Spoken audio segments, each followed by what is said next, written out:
I'd like to thank UNESCO and our other partners, the Office of the Special Advisor on the Prevention of Genocide and the Department of Peace Operations for their support. Today's subject, hate speech, youth and conflict prevention, is a critical one for the United Nations. Over the last few years, we have seen the proliferation of new and old forms of hate speech, amplified by the increased use of digital technologies. Hate speech has in many instances fueled polarization, radicalization, and violence. In some situations, it has exacerbated conflicts. The COVID-19 pandemic has increased these trends globally. It was against this background that the Secretary General launched a UN strategy and plan of action on hate speech in 2019, obviously before the pandemic hit. Since then, addressing hate speech has become an integral part of our broader work in prevention and peace building, which are the core functions and mandate of the department I represent.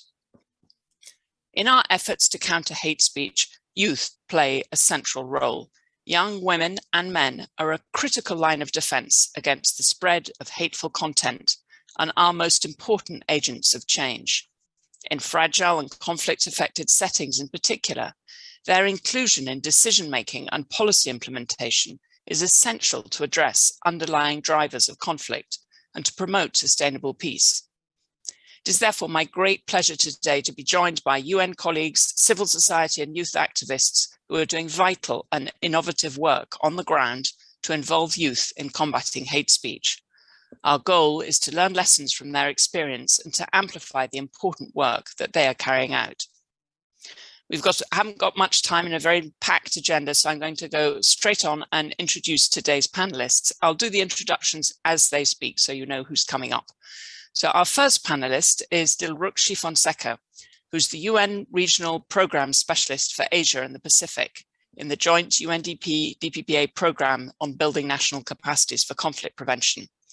Dil has worked with various UN offices and other organisations in Asia Pacific, including with the UN in Myanmar and Sri Lanka.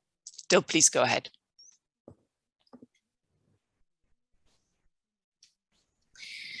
Thank you, Teresa, and thank you for the opportunity to contribute to this discussion.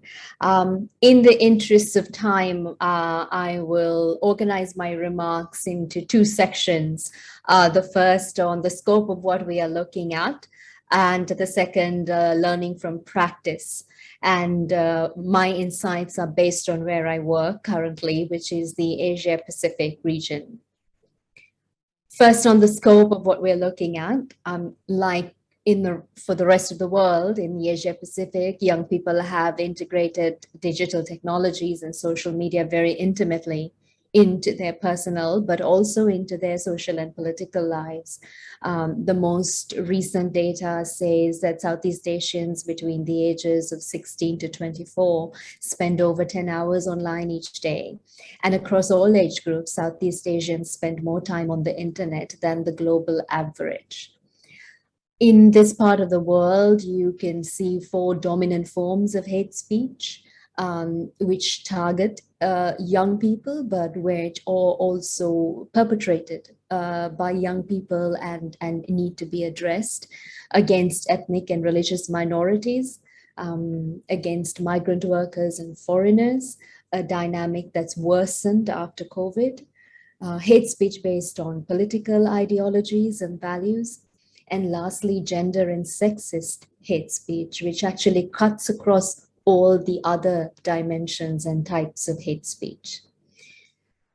I do want to say that all of this is happening also at a time when we in the UN and in civil society are still struggling to define the intent and content of hate speech and to demarcate it, so to speak, from the right to the freedom of speech.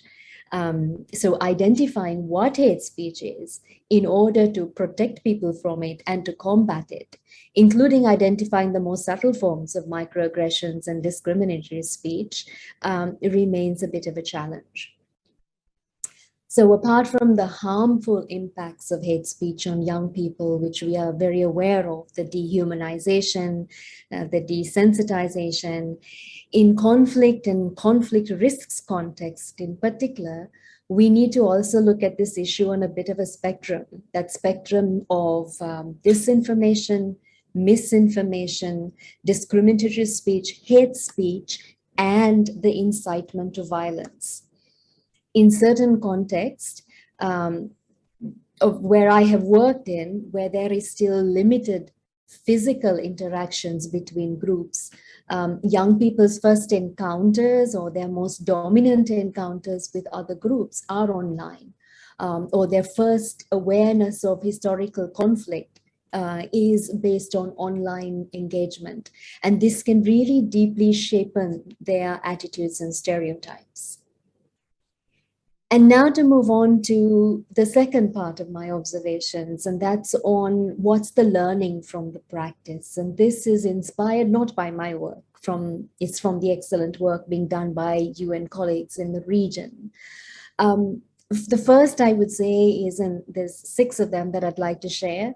The first is that we need to strike a careful balance when working on the intersections between hate speech, youth, and conflict prevention. And that balance is between protecting young people from hate speech, so understanding hate speech as a form of violence, and engaging young people to combat hate speech. Secondly, I do think there are lots of efforts and we're getting better at monitoring hate speech, the tools, the methodologies, and the approaches. What we need to work on together is how to make stronger connections between what we monitor and how it informs our understanding of the issues, the perpetrators, the audiences, etc. And how we use this as an evidence base to advocate with decision makers, but also to develop programs that combat hate speech. There's a lot of good practice in the Asia Pacific on engaging youth-led civil society in both monitoring and combating hate speech. And what is clear is that this needs very sustained accompaniment and capacity development support for analysis, for advocacy, and for programming. As we know, it's a very dynamic field. So we also need to continuously keep adapting to trends. In Southeast Asia, YouTube, for example, is now the most popular social media platform, edging out Facebook. So, moving away from the predominant focus on Facebook or from text-based hate speech to now to platforms like TikTok and to non-text-based hate speech. A combination of approaches works best is what we learn. And as the examples demonstrate, and that combination includes addressing incidences of hate speech, working with social media platforms, strengthening young people's capacity for critical thinking so they become smarter about the content they are consuming, engaging with young people to develop positive individual and collective values and content around that can outreach other people.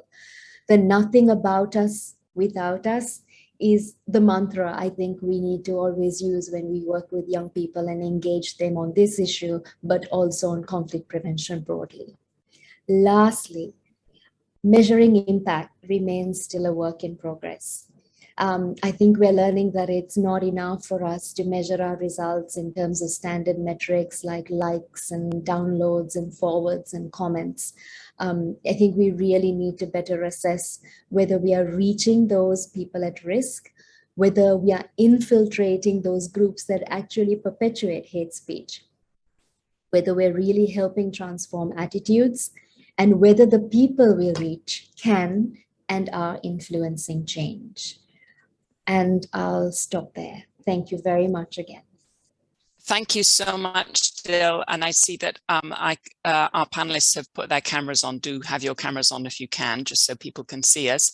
I next turn to Grace Copperhausende, who's the UN Peace and Development Advisor in Côte d'Ivoire. Grace worked as the Deputy Team Leader for the Central Africa Integrated Operational Team in DPKO, the Department of Peacekeeping Operations, and was deployed to South Sudan and the Central African Republic at the height of the crisis there in 2013. Grace, do go ahead. Thank you very much, Teresa. I'm very happy to be here with you and colleagues today. Today I'll be speaking about the specific case of Côte d'Ivoire, a country in West Africa, where the UN has been involved in past decades. We've had a peacekeeping operation here, but the country has now moved into a phase of peace building.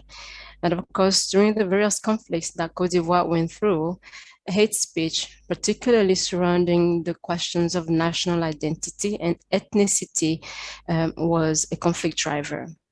In 2020, October to be precise, Côte d'Ivoire was again going through elections, presidential elections.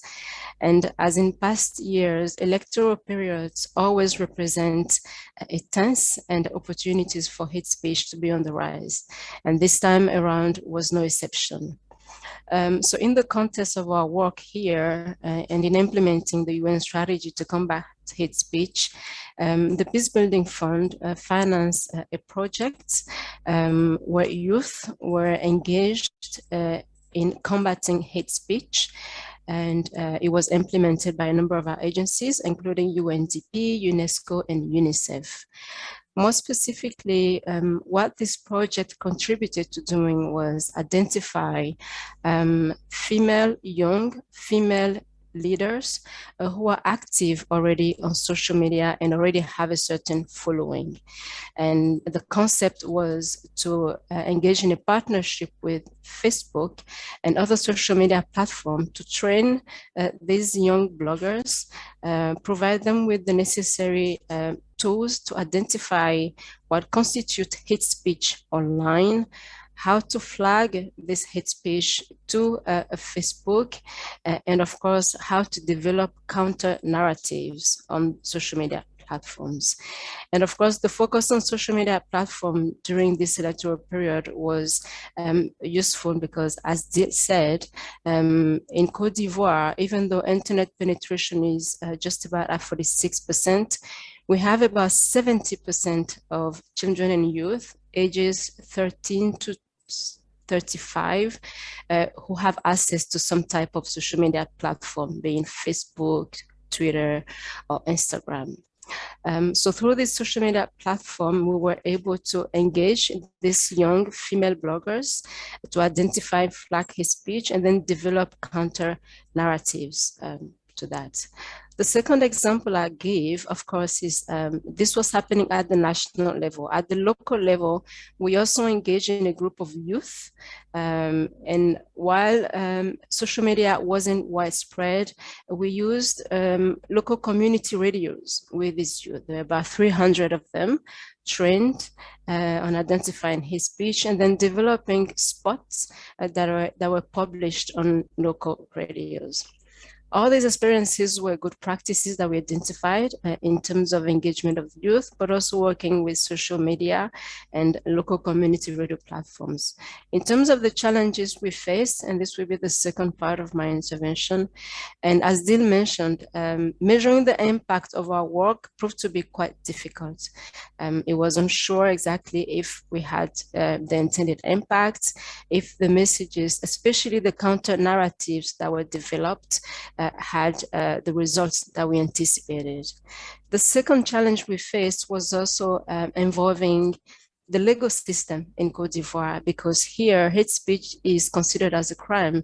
And normally the legal system should follow when we do flag or when civil society organizations flag incidents or material that may constitute incitement to hate speech. That also proved to be difficult.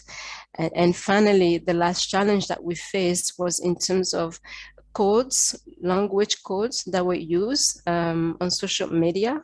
It was difficult for our female bloggers, given the variety of ethnicity in Côte d'Ivoire, to be able to identify all of them. But all in all, we felt that it was a positive experience and something to be replicated. Thank you. I'll stop here. Thank you very much, Grace. Now I'm going to turn to Mirzagul Bayalieva, who's the project coordinator for Search for Common Ground for Central Asia. Mirzagul has led a project called the Citizens Narrative Campaign, which used social media as a tool to shape attitudes and behavior of youth in Kyrgyzstan, reaching over 500,000 participants across the country. Please go ahead. Yes, hello everyone. I'm very glad to be part of the forum. And today I would like to share our experience in implementing the projects to prevent radicalization and violent extremism through social media. Next slide, please. Today, next slide. And I briefly want to explain about the main drivers of the hate speech in Kyrgyzstan, radicalization, hate speech types, and the link between hate speech, radicalization, education, and critical thinking, and projects implemented by the search to prevent the radicalization and hate speech. So next slide. We divided the according to our observation, we divided the main drivers of the hate speech to the 4 groups. It's a low level of the education and critical thinking. So young people from 18 till 36, they don't check any facts, and it's very easy to manipulate them and recruit and influence their opinion.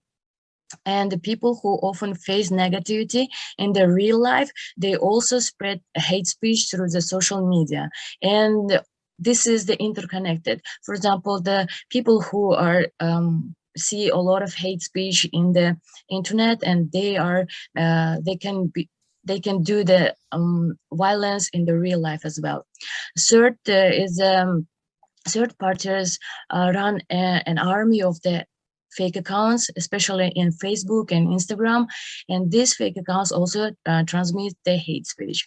So, and the last one is unemployment. Especially during the quarantine, we see that the hate speech increased so much. The next slide. There are a lot of types of the hate speech, but during our implementing the projects, we faced on with the most of hate speech on basis on nationalism and gender issues.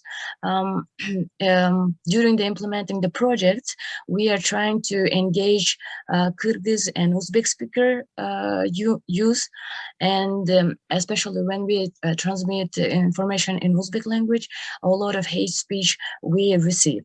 And also last few years, we started to implement projects on gender issues, and also audience, they're saying that we are exaggerating the situation, and we received a lot of hate speech on it as well. And we are working on it right now. Next slide, please. So we see that there are very correlation between hate speech and radicalization, because the hate speech can be reason of conflict, and conflicts also can be reason of violence, and violence can be a reason of radicalization. And we see that this is through the research which we done before, and we think that's the only way to out from this circle is education and rising, improving the critical thinking of youth. Next slide. Search projects to preventing the radicalization.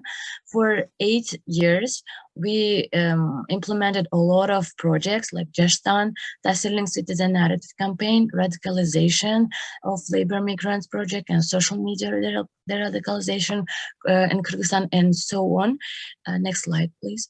And during this implementing period, we are changing our methods and approaches. For example, many years ago, we used only the offline methods, like trainings, workshops, roundtables, to increasing the critical thinking, to make them to improve the leadership skills and others. And after, we started to use social media, involving engagement of the mentors, influencers. And 2020, we used the alternative positive messaging narratives. Next slide. So we used in the Tasirling Citizen Narrative Campaign. It was a social media campaign in online and offline. And the main goal was influence vulnerable Kyrgyzstanis' attitudes and behavior to build a communal resilience to violent extremist radicalization and recruitment by using the positive messaging. By using the positive messaging, we created a lot of social videos, murals, also publications on it, and we showed how people should treat to each other, how should they act in social media and in the real life. And I think, next slide please. And I think we got really good impact and results of this project, because we got a lot of positive comments as well. And my conclusion is that we should use the new alternative approaches to improve the critical thinking and educate youth. Thank you so much. Thank you so much. Just really fascinating, all these presentations. We're now turning to South Sudan. Nelson Quade is the chairperson of Defy Hate Now. His organization focuses on promoting digital rights and creating a framework for increasing trust between stakeholders and communities in Africa through mobilizing civic action against all forms of hate speech, misinformation, human rights violations, and incitement to violence. Nelson, over to you. Yeah. Can you hear me now? Okay, got it. Sorry, it was yes. the microphone, yeah. As I said, I've been working with Defy Hate now for the last 4 years, primarily focusing on mitigating hate speech and also creating kind of a forum or framework for tackling not only mitigating hate speech, but also tackling the underlying problems that lead youth, in particularly the group of youth, to be a vulnerable or to act as a reservoir for hate and mobilization of all forms.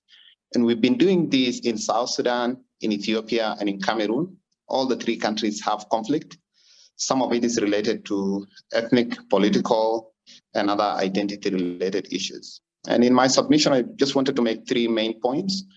The first point I wanted to speak about is the link between hate speech and online hate speech and conflict.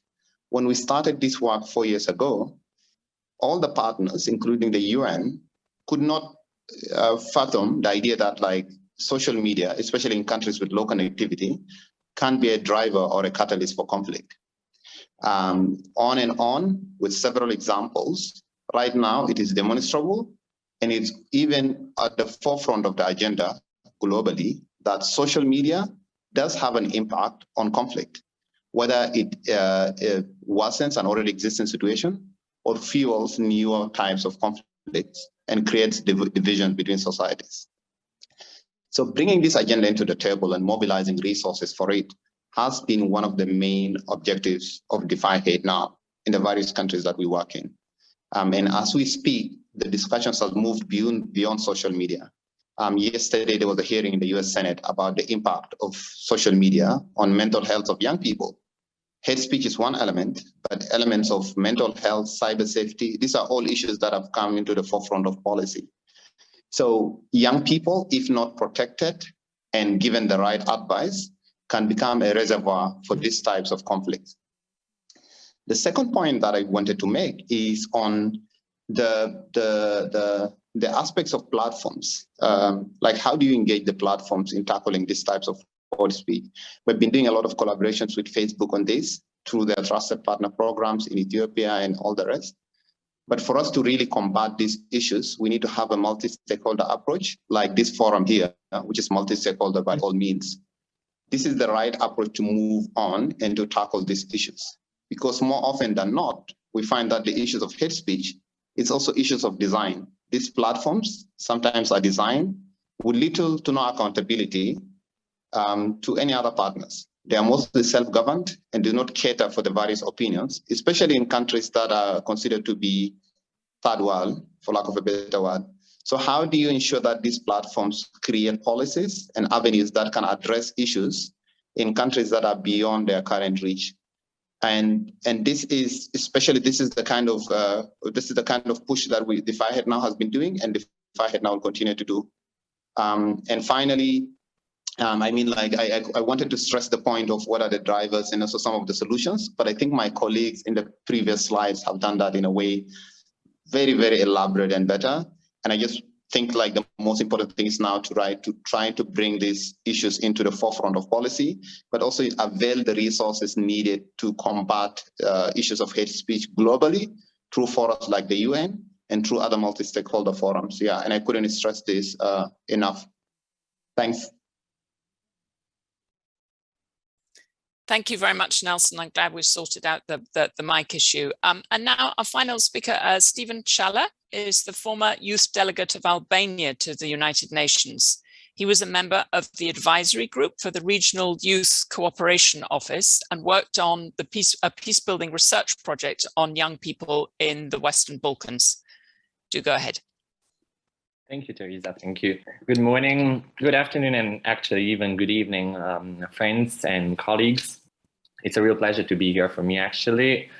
Exactly 2 years ago, I was addressing the third committee of the 74th General Assembly of the United Nations on behalf of my country, Albania, as the first ever youth delegate of Albania to the UN.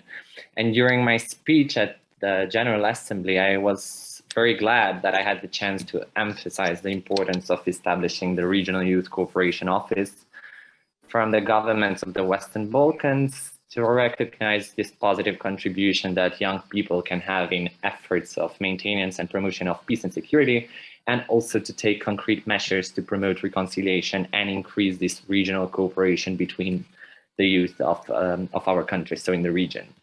And recently, through the Peace Building Fund, the UN assisted this younger regional partner. And I find the occasion here to commend the UN for the fantastic support and to call for further support to RICO and the inspiring youth of our region. And 1 year after my speech, I became part of this joint project of the United Nations and RICO.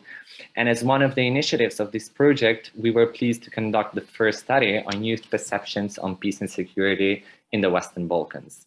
This study was conducted by UNDP through a youth inclusive and participatory research process and covered the voices of over 5,000 young men and women in Albania, Bosnia and Herzegovina, Kosovo, Montenegro, North Macedonia, and Serbia. And it highlighted the youth voices and perceptions and also experiences related to peace and social cohesion in their societies and in the wider Western Balkans region. And one of the key messages that was emerging from this study was that overwhelmingly hate speech online, whether online or offline, was the most reported form of violence or discrimination across all societies, with an average of 20% of young people reporting it across the region. And this was significantly more than was bullying. And in particular, young respondents in the age group of 18 to 24 reported experiencing hate speech significantly more than their younger or older peers. And most young people on a regional average did not endorse freedom of expression extending to the right of hate speech against others on the basis of their ethnicity, religion, or other characteristics. But however, there were still worryingly large numbers of young people who thought that expressing hate should be permissible.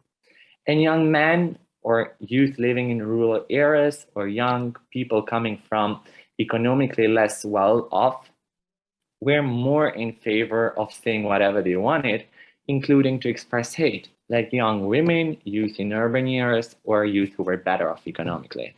Respondents reported that they lived in ethnically segregated communities, endorsed this attitude to a higher extent than their peers in integrated or monoethnic communities. And on the other hand, the higher the education level of the respondents, the less they endorsed this view across all societies in the Western Balkans. And when it comes to personal experiences, perhaps not surprisingly, young people who said that they were engaged in civic activities reported more hate speech. This can point to the fact that they are more exposed to public opinion and engaged in debates, but it can also signal that civically engaged youth who have more agency and confidence are also more aware of their rights and have a keener opinion on what is permissible and what is not.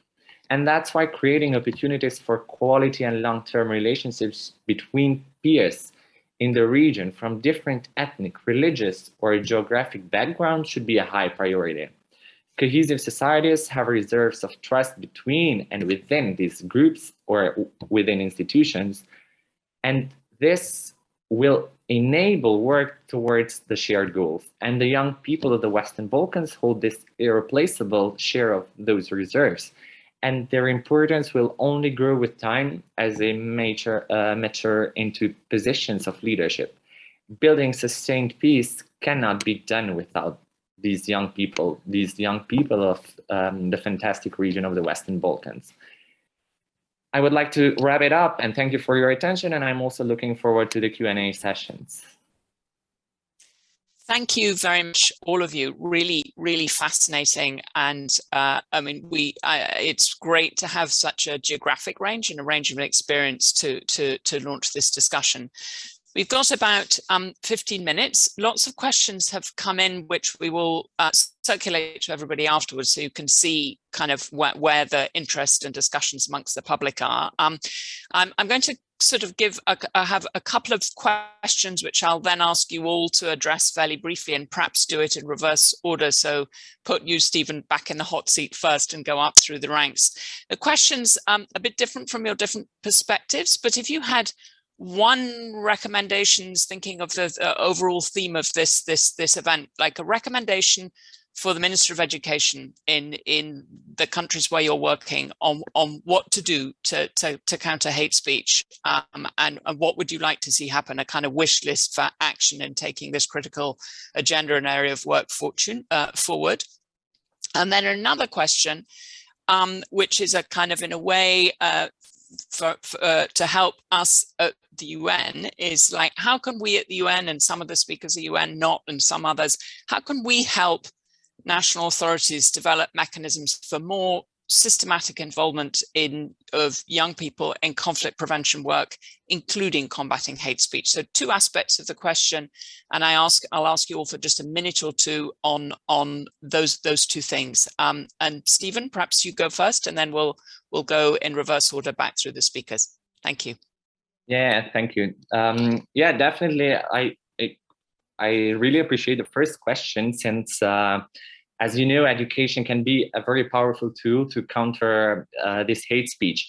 And exactly, we should mobilize against hatred.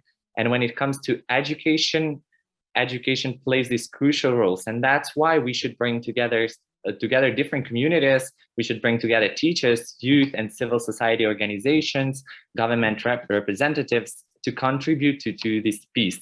And we should be committed to use education as this tool to even address, but also counter hate speech. And if we use formal and informal education, we're contributing to this to these efforts of maintenance and promotion of peace.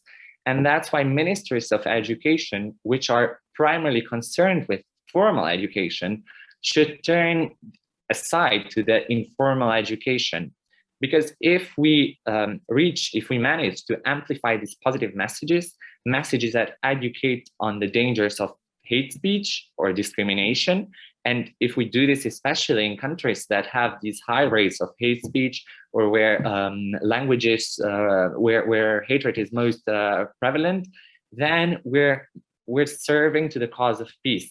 And that's why we should use non-formal education. We should bring young people closer to non-formal education, and to especially, first of all, to recognize what hate speech is and how it damages peace, how it damages all the efforts that are being done in all dimensions of maintaining and promoting peace and security, first of all. And second of all, when it comes to the UN, I guess the UN has a very crucial role, because as the UN has supported this regional youth cooperation office in our country, the UN can definitely further support RICO, which is working with schools, which right now launched this program called Super Schools, bringing together young people, teachers, and different communities from these schools, bringing together these schools from our region.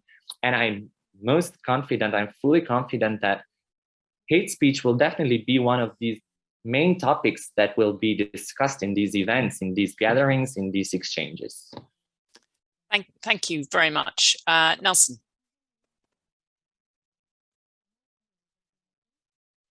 You're on mute. Nelson, you're still on mute. Okay, unmuted now. Yes. Yep. Two things. One of it is on digital literacy and 21st century education. So a lot of push needs to be done in terms of kind of like really improving education. Because like what is happening right now, young people, when they're at home, the kind of things that they're doing with TikTok and all this stuff is very different with what they're getting in school. So there is a disconnect between the experience of the young people outside schools and what they experience in the schools. So there is definitely a lot of push in terms of ministries of education to bring up digital literacy and kind of digital engagement, and also understanding of how these technologies impact people's lives, to bring that into the classroom so that young people are able to, first of all, to understand the experiences, and also being able to be empowered to be actually functioning citizens in a kind of a digital society. And then the question on the UN, I think definitely the UN has a convening power and advocacy power that probably some people like us don't have within our own countries. So really using the power to convene, like for example, we have something like internet shutdowns, which is a very common and a very dangerous trend. Like, is it something that can be a resolution on it, so that we first of all study it, and also how it is being used to silence voices of dissent in the various countries, but also understanding laws of hate speech and how it can be harmonized across the region and across also the different countries, because this had turned to be a double-edged sword. So some laws are being put to kind of mitigate hate speech, but then government uses selectively to just silence all the voices that are expressing. So how do you weigh between different policy issues and have a standard that can be used across the region? So yes, advocacy role and the role of convening, and I think that's something that probably the UN almost is very good at. So using that to advance policies is a very good thing. I'll stop here. Thank you, Nelson. Great and really good and concrete ideas. Mirza Gul. Yeah, thank you so much for the questions. And I think the education system, especially in Kyrgyzstan, especially in Central Asia, should be changed because right now in the curriculum, in the schools, in the kindergartens, we don't have a subject critical thinking. And I think it's very important to add this subject, critical thinking, mental health subjects, or like social media literacy subjects into the curriculum, and started to teach children, students, on the critical thinking from the childhood. And the second one, we should create the alternative approaches and methods. For example, in Kyrgyzstan or in Central Asia, in schools, the children cannot use mobiles, the cell phones. And I think we can use this tool as a education in the educational manner. For example, we can create the new applications or our alternative approaches, methods to prevent the hate speech and educate them. Thank you. Thank you very much, Grace. Yes, thanks, Teresa. So on the first question, I actually have a specific recommendation for the Ministry of Education here. In most of countries in West Africa, I remember when I was going to primary school, there was a curricula that was called Moral and Civic Education, and where we are learned about identity issues, how not to discriminate along identity, and so on and so forth. This is something that has disappeared, and I think it will be interesting to really consider putting it back on the curricula of schools here in Cote d'Ivoire, but also in other countries in West Africa, for instance, in Guinea, where ethnicity, religion are part of hate speech. And I think that would be my main recommendation to the Ministry of Education here, to really look at the curriculum and create a specific curriculum where these issues can be addressed. Children in primary and in secondary school can be taught to identify and not to engage in hate speech. In terms of what the role the UN can play, I would tend to align with Nelson about the convening power that the UN has first. But the other thing I'd also like to mention is that in most of our contexts, the UN tends to projectize these issues, meaning that we would support the government or a specific ministry through a project that will last maybe 12 months, 24 months. And then after the project ends, the national ownership and the sustainability of it is not quite there. And I think for these issues that actually contribute to deconstructing societies, it might be interesting for the UN to really consider other approaches of more sustainable support through a longer term period to national government, especially countries that have had cycles of conflict where hate speech have been a main driver of conflict. Thanks.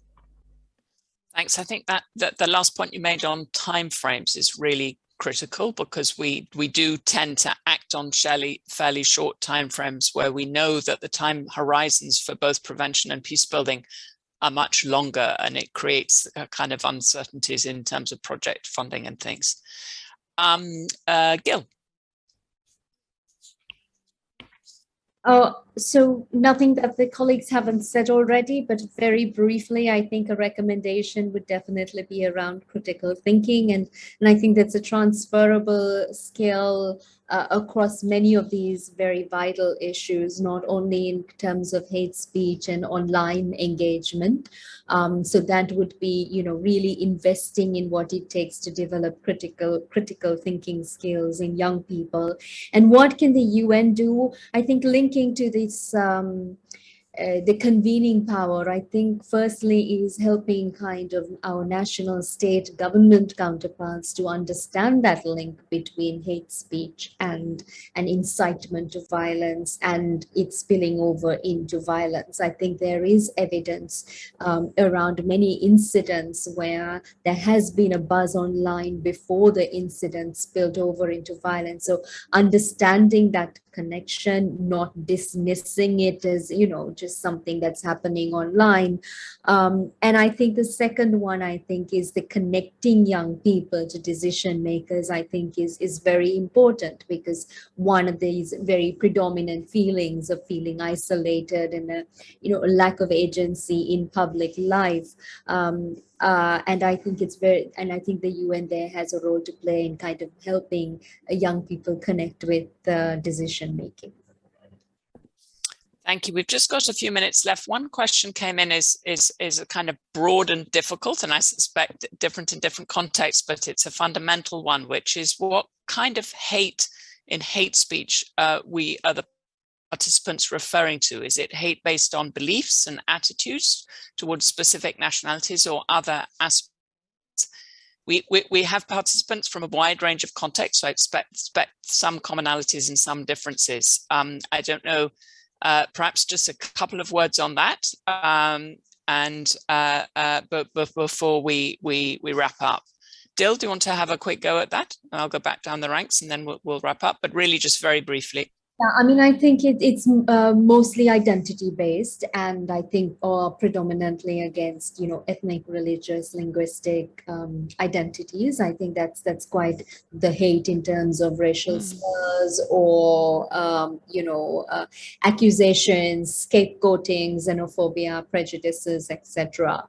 But one of the things that you want to say is that, I find gender and sex, hate speech against women a very dominant narrative across all other identity-based hate speech, and that's a particular problem that we need to pay attention to.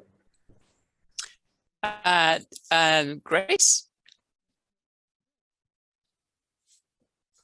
It's mostly identity, ethnic identity, but also increasingly gender based. So along the same lines as Dil just mentioned. Thank you. Who's next? I've lost track of the order. Mirzago, going up and down. Yes, during my presentation, I also speak about this. It's also mostly identity, like based on nationality, based on the gender, and of course we have clash in the borders, and that's why it's Muslim identity. Yeah. Nelson? Yep, I think the same. It's identity, but also the line of division kind of depends on what is the point of contention. Like in Cameroon, it's a linguistic identity. In Ethiopia, it's more federalism and ethnic kind of lines. In South Sudan, it's tribal and ethnicity linked with conflict. So it depends, whatever the point of contention is, then that is elevated and being used to fuel hate. Thank you. And Stephen, just to wrap up. Yeah, just like the background of the shared future study that I talked about is the fact that since the conflicts in the Balkans and the fall of communism in Albania in the 1990s, this new generation has risen to adulthood in the Western Balkans, and they are still continuing to experience the legacy of the past in their everyday lives. And when we talk about hate speech, it's mostly based on the basis of ethnicity, but it is also based on religion or other characteristics. Well, thank you all very much. We're just about out of time, but really fascinating conversation. I wish we had like another hour for more discussions, and I really wish we could all meet. Though the benefits of doing things virtually is that we can bring an amazing group like this together in such a short time to have such a rich discussion. About lots of work, and just wonderful to know that this work is going on, but the challenges out there are huge. So thank you once again. Thanks to UNESCO and our partners, and we look forward to staying in touch by other means, and have a very good rest of the day or evening, everybody. But goodbye for now.